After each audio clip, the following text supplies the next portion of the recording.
Hi, everybody. Dick Vitale. Hey, make sure you listen, man, to Locked On Blue Devils with J.J. Jackson. He's awesome, baby. You are Locked On Blue Devils, your daily podcast on the Duke Blue Devils, part of the Locked On Podcast Network, your team every day.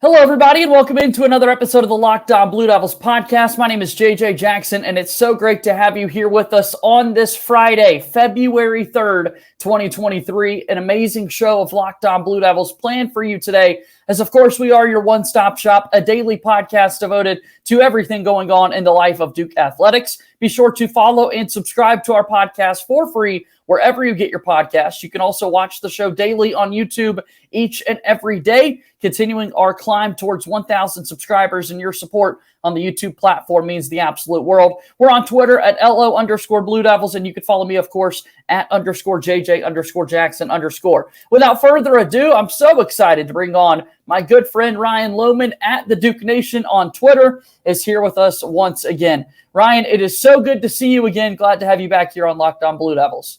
Hey, man, great to be here. I apologize for being busy this fall and this winter, but now it's full focus on Duke basketball, so I'm pumped to talk about it. Yeah, it's a great time of year, man. Here we are. The month of February is upon us. We are on the eve of the Duke and UNC game set to be played from inside Cameron Indoor Stadium. You were last heard and seen here on this podcast Thanksgiving week, going into the Portland festivities for the Duke men's basketball team. We didn't have as much evidence or tape out there on Dariq Whitehead or Dereck Lively just yet because they had some injuries coming out of the gates. We hadn't necessarily seen the emergence of some of the freshman players for Duke basketball so far this year. And, man, things have changed since you've been on the program. What are your thoughts, man, on this Duke basketball team currently with that 16-6 overall record?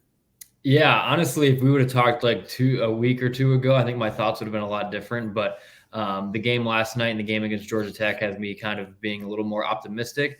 UNC scares me, though. I know we'll get into that in preview and all that. This game coming up scares me. But my thoughts overall this season are I didn't know what to expect. Like Shire's first season, we have a bunch of freshmen in a recruiting class that was perceived to be a down recruiting class since the pandemic kind of halted some individual development. So I wasn't expecting this team to be perfect, but I think I've expected a little bit better, a little bit more from Jeremy Roach and such. But he's come along strong lately. You're seeing a lot of improvement.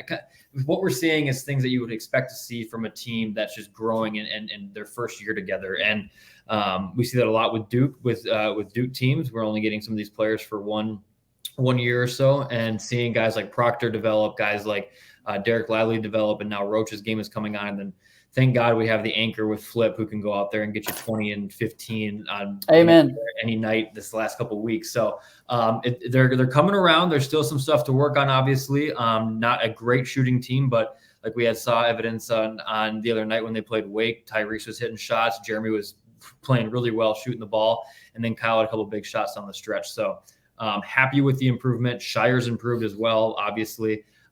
So yeah, just happy with where we're at. And I think this team could be a dangerous team if they continue to improve a lot like they have been in the next month or two. It is funny how quickly things can change. The season changes so much week to week. You're playing 2 games a week in conference play. You go back to this time kind of last week. You don't really know what to expect because Duke is coming off a loss to Virginia Tech on the road in Blacksburg. But even before that, Duke barely had any time at all to celebrate a pretty big win at home against Miami. It's just so quick how you kind of change throughout the season. Now we get set for this North Carolina team being played at home, and I want to get to that game a little bit later. But the fact that it is a home game and the fact that Duke has been so dominant once again on the hardwood at Coach K Court inside Cameron Indoor Stadium, what's been the biggest reason for that? What has it been like for you to see Duke playing so well at home?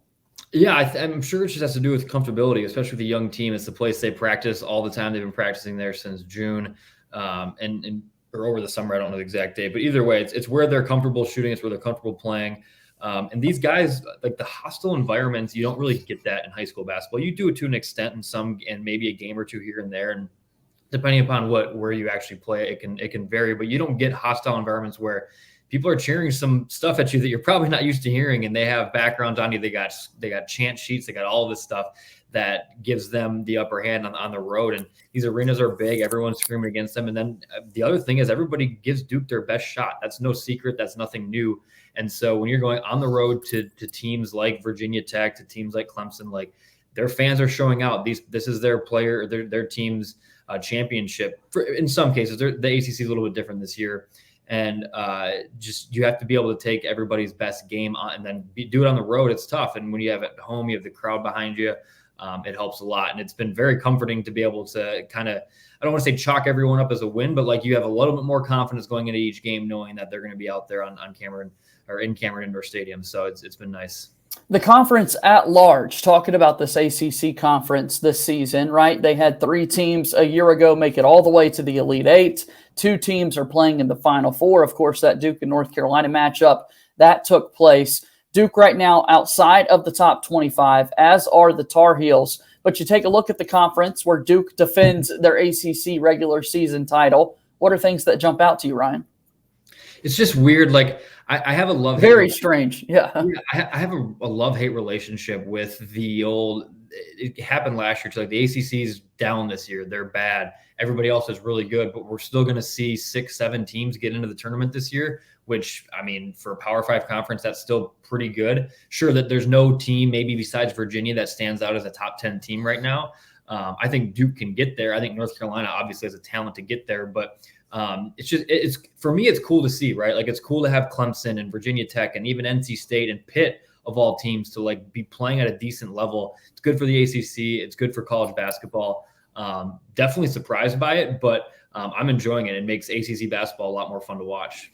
Yeah, it's a reason to turn on the television. You never know what will take place. Of course, earlier this week, going into the matchup, we saw a 1-9 Georgia Tech team take on a winless Louisville team in the conference. So while there are success stories so far this year, there are also really terrible basketball teams in the conference as well. Let's talk a little bit more about some individual performances from the Duke Blue Devils that have stood out so far this season, and we'll do that after our first time out here on today's show.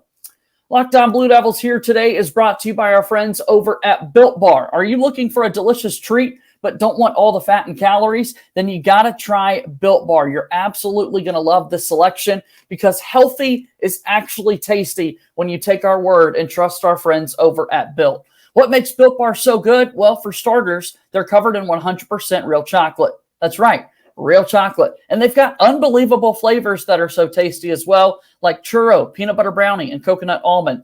I'm not sure how Built does it, but they do. They make these bars taste just like a candy bar while maintaining amazing macros. And that's even better that they're healthy. Only 130 calories and 4 grams of sugar and a whopping 17 grams of protein. And now you don't need to wait around to get a box. For years, we've been talking about ordering your Built bars at Built.com. Now you can get them at your local Walmart or Sam's Club. Head to your nearest Walmart today, go to the pharmacy section, and grab yourself a box of a Built Bar. Built Bar is a proud presenting sponsor of Locked On Blue Devils. Welcome back into today's program. I'm JJ Jackson alongside my pal Ryan Lohman at the Duke Nation on Twitter. And Ryan, we take a look at this Duke basketball team so far this season, 16-6 overall on the year. You mentioned him a little bit ago, but Kyle Filipowski, 7 times already this season, has been named the ACC Freshman of the Week, had another double-double earlier this week against Wake Forest. He's the engine that kind of powers this Duke offense this year. Yeah, and definitely coming into the season, especially national scouts and national media did not expect that. I know Duke fans didn't. We all kind of thought it'd be the Roach Dariq show, and obviously injuries played in with Dariq. But having a guy like Flip, he's going to go down as probably one of the more underappreciated players. Depending upon how this season turns out, he could fall into one of those underappreciated categories of like the Vernon Carey Juniors and the Matthew Hurts, of guys who could just go out there and get 20, 25 a night when they wanted to. We'll see how it goes in March, but I put him under that category right now. I don't know if his greatness is really being appreciated like it will, and we'll see going forward. But the biggest thing for me is getting Roach to continue to play at the level he did the other night against Wake. He played phenomenal in the first half, had a little bit of an issue in the second half with shooting, but Flip came through for the team there. Getting Roach to continue to play well off the ball. He's been permanently moved to the 2. It looks like Proctor's our point guard, which a lot of a lot of things that I was clamoring for throughout the season that I thought was players having a role. And now it seems like players are understanding their role in the team. Proctor's going to be the point guard leading the team. Roach will be off the ball, which is kind of how they played to finish the year last year. And so it's good to see that them coming into their role. The other one is Dereck Lively. You're not going to, you see the points per game, 4 points per game, not a lot. Obviously, he's not the back to the basket post up scorer, but just his impact he's made in the last month or so, defensively even, and then in the pick and roll with Tyrese, we've seen a lot of lobs, which seems to work just about every dang time. So that's cool to see. And then the other one for me is Ryan Young. Now that Lively is kind of on the up and up, Ryan Young's, I would say, points and rebounds have gone down a little bit, but definitely a guy I wasn't expecting to even play the 21 minutes game. I would have guessed between 10 and 12. So he's a contentious point for a lot of Duke fans to talk about. I'm a Ryan Young fan, but I think for this team to get to where they need to be, he needs to be around that like 15 minutes a game, and Lively takes up a few more of those, and I think they're going in that direction. It's good to see. I mean, it's awesome to see the development of Lively as you're talking about. The experience from Young has been so helpful. And as we get deeper into the season, as we get to more meaningful and impactful games, shooting the basketball is going to continue to be something that this Duke team has got to figure out. They've done a great job defending outside shooting this season. Now it's just a matter of knocking more shots down themselves from three-point land. Yeah, absolutely. And Tyrese showed a little bit of it the other night against Wake. Yes, he did. Yeah, which was awesome. I like you say, everything changes so much from week to week and even from game to game. Like, I would love to be like, man, is Tyrese turning a corner here? Because if he keeps shooting better, he was shooting in the 20% from three for a while. Yeah. This got him to. Yeah, I mean, look, if you're watching us on YouTube right now, you see 27% for Tyrese Proctor. That's not great, all right? No. But it was 22-23. I mean, it is going up slowly but surely. A 3 for 7 night earlier this week against Wake Forest. Yeah, sorry to cut you off there, but he really is improving. No, you're fine. Absolutely. And the thing with Tyrese that everybody said is his shot looks good. Like, he has a very good form. It's a very clean looking shot. It's not like he's got a hitch in it or anything. So I think it was just about getting comfortable with the American play style, with college basketball play style, let alone the full on Americanized basketball. So just getting comfortable in these situations and in this game or style of game is what's gotten him to where he is with his 3-point percentage. So seeing that improve, seeing Jeremy B, he doesn't need to be a knockdown shooter, just somebody, if he can get his up to about 37, 38 on the year, which would be awesome. If we can get Dariq back, I mean, he was shooting in the upper 30, or he is shooting in the upper 30s. So that's another 3-point shooter we have. And then Grandison's been not as good as we expected, but he's hitting his corner threes, which is kind of what we hoped for.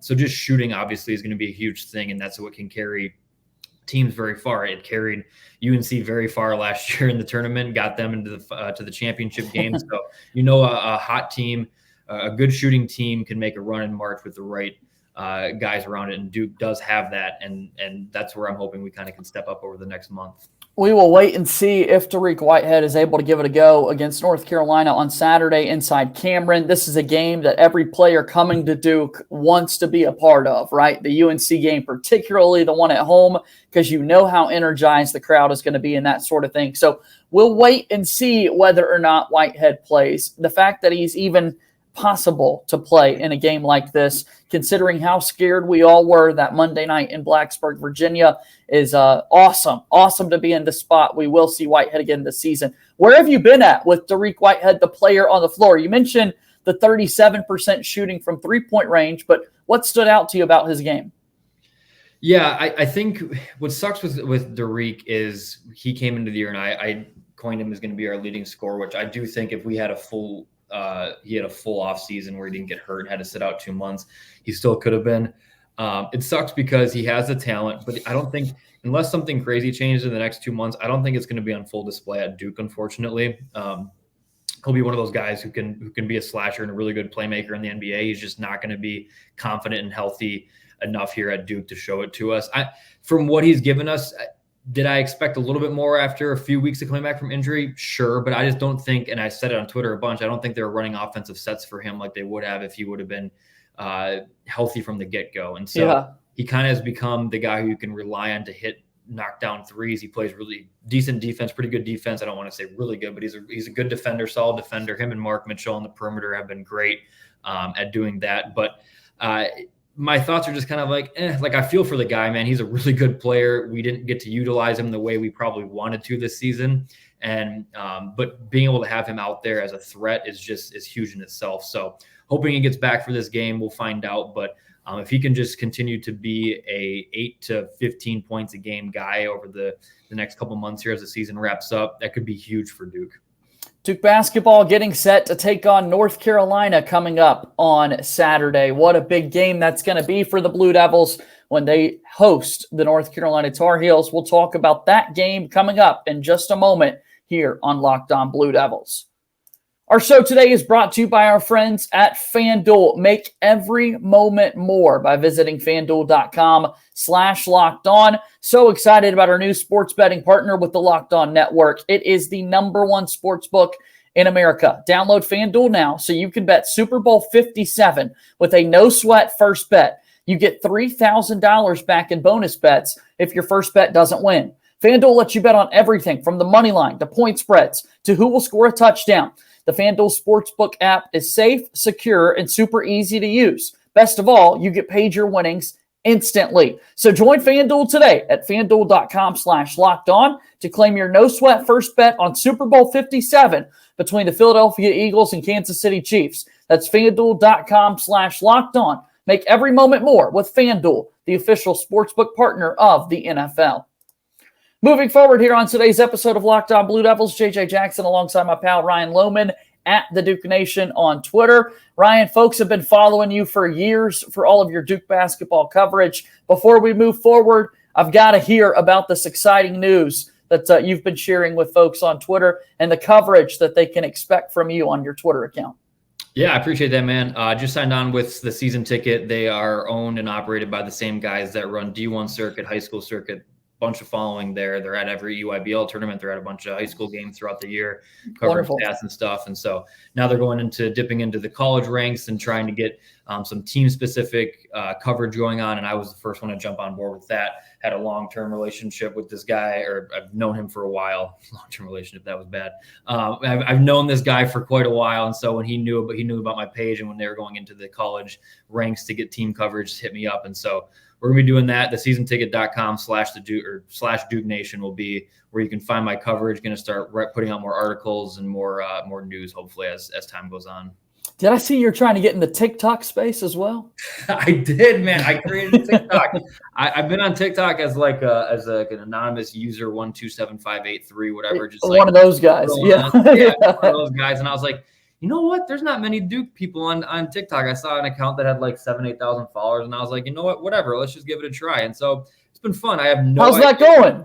I have I hit 100 followers yesterday. I have a couple videos with 1,000 views. Like I don't know. I just post hashtag and then people show up. I love it. I don't get it.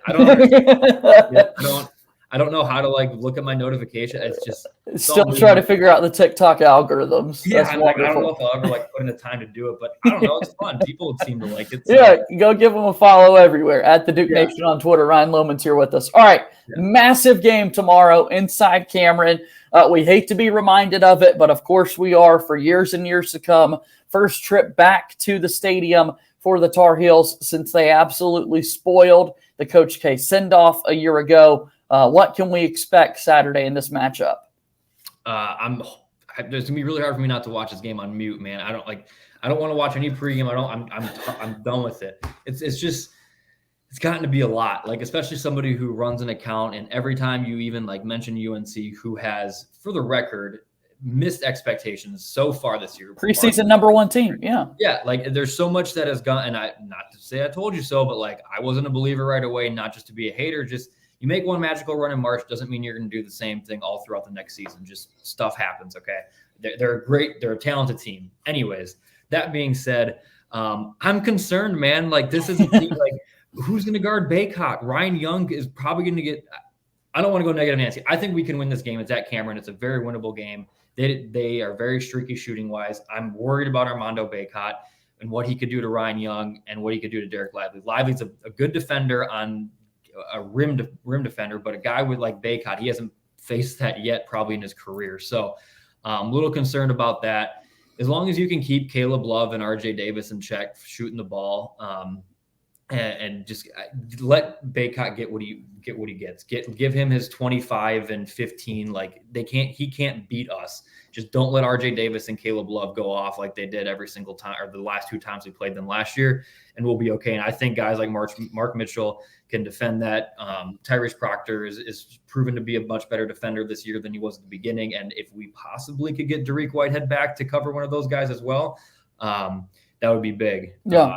But I'm nervous because of all the reasons I stated above, but I'm looking forward to seeing if we get just a slight bit of revenge from last year. Yeah, no, John Shire, his first time in the rivalry as the head coach. Of course, he's been in the rivalry more times than any of us can count as a player and a member of Coach K's staff, and now it's his show to run and that sort of thing. All right, so I would agree. I think you've got to be a little concerned about the Bacot dynamic from North Carolina. His interior presence in the post is absolutely dominant. And defensively, we haven't necessarily seen something from Duke consistently throughout the season that would give you confidence. All of that to be said, who is North Carolina worried about? That's what I'm trying to figure out. I mean, worry about Flip, obviously. I would assume they're going to put Leaky Black on him. Leaky's tall, lengthy, but Filipowski's and by far their best defender. Yeah, I mean that makes sense. If they don't put him on Flip, they're not going to put him on Mark. They're going to put him on Proctor. No, it's not going to. I just can't see them putting him on anybody else but Flip. Flip's got the size advantage there. Obviously, Leaky still is a really, really good defender. So they got to worry about Flip. Flip in this game, Flip could go off for a bit because he's got that size and length on Leaky. And I'd also how RJ Davis or Caleb Love guards Jeremy Roach will be interesting. Jeremy Roach is the only returning player that had played minutes last year in that game. Like there's a chip on Jeremy Roach's shoulder after last year. So how he performs in this game is going to be very telling as to kind of like the type of player he is and can be. Obviously an undersized guard. I believe Caleb Love would be guarding him. I don't know how they're going to do the Caleb Love, RJ Davis, Tyrese Proctor, Jeremy Roach situation on defense there, but I'm really looking to Flip and Roach to have the 2 big games. And if Roach can come out and throw up 17 to 23, 22, that'd be huge for his confidence and this team's chances of success. Yeah, I really am excited about the guard matchup myself to see how Jeremy Roach steps up as the leader of this team. 21 points earlier in the week against Wake Forest, 17 of which came in the first half. The Caleb Love dynamic has always been so fascinating to watch. The dude absolutely loves playing against the Duke Blue Devils. If you missed yesterday's podcast, getting the chance to chop it up with Jason Jordan, our recruiting insider, formerly the recruiting director for Sports Illustrated, sharing those stories of the Duke coaching staff, narrowing their focus on Jeremy Roach rather than Caleb Love, and Caleb Love continuing to take that personally. Let's see what that looks like come Saturday night. Yeah, I'm very interested in it. And like you said, just to see the kind of player that Jeremy is after something like that happened last season will be very telling to maybe even this team's chances at success in March. Like he's got to come out, be confident, play with a little chip on his shoulder, have a little bit of swagger. Not known as a vocal leader, but I feel like this year he's definitely stepped up a little bit more into that role. And then guys like Proctor and Young are 2 guys that I'm interested in as well. Proctor coming from the international game, like this is an environment that he's never played in before. I didn't watch all of his international games, but UNC at Cameron is probably something that most players could say they've never experienced anything like it before. So how he comes into that moment, he's played in big games before. And then Ryan Young coming, like this is the reason like him and Granison came from the Big Ten to Duke, is to play in games like this and to see how they handle the atmosphere and the environment. I'm interested heavily in. The time has been greatly appreciated today, my friend. It's always fun to talk Duke basketball with you. Big game coming up tomorrow night on ESPN. They'll have College Game Day there at Cameron Indoor Stadium all day long in the morning for you to watch extended coverage. So speaking of coverage, Ryan, one more time, what do you want to promote? How can folks engage with you as we get set for this big matchup this weekend? Yeah, man, I appreciate that. Just the Duke Nation on Twitter and TikTok and Instagram. We're on all of those. I got another guy who runs the Instagram for the most part. And then, the seasonticket.com/Duke Nation. And we'll be posting more and more there throughout as time goes on. So, but yeah, I appreciate you having me on, man. Let's not wait 4 months to do this. Yeah, no, we can make that happen for sure. I blame me. It's not JJ's fault. I love that. I bailed a couple times. Not a problem at all, man. Ryan, thanks so much. Enjoy the game this weekend, and we'll talk soon, okay? Sweet. Thanks, JJ. I appreciate it. That's Ryan Lohman. He's joining us here on today's episode of Locked On Blue Devils. What fun that was. Big time matchup coming up tomorrow night. Duke and North Carolina. Can our guys get it done? I've got a good feeling, like I do every single time, the closer we get to a game like this. Let's make it happen. That's going to do it for today's show of Locked On Blue Devils. Follow us on Twitter at LO_Blue Devils. And I'm on Twitter at _JJ_Jackson_. Subscribe to our podcast. Subscribe on YouTube. We'll talk to you soon. My name is JJ Jackson. Thank you and good day.